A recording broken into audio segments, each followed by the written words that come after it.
How can I tell if my skin is infected?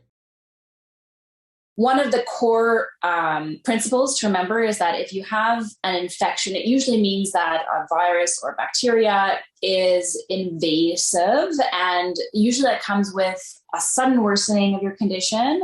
It usually comes with something that is different than what you've seen before, and it would usually come with a tenderness or swelling of the affected area that's different from the rest of your skin. It would often come, if it's a serious infection, it would come with fever, it would come with pain, you would not feel well, and those are all big signs that you should be presenting to your doctor right away. We also know that people with eczema are more prone to viral skin infections and to bacterial skin infections. But we also know that that overall is not something you can wash away. So I just want to caution you against trying to wash away eczema. We know that the viral infections on top of eczema usually look very different from what you're used to seeing.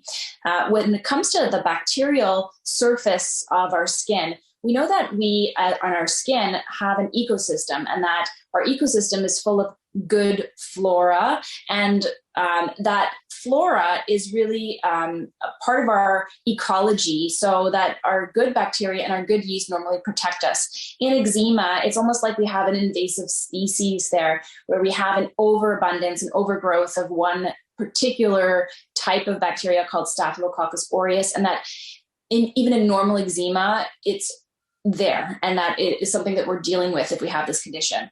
And that being said, that if you have increased oozing, yellowish discharge, and any kind of pustules appearing on your eczema, that you may benefit from the use of a topical antibiotic, and that if that goes any further, then it would be something to talk about with your doctor, as you may need to have treatments with antibiotics.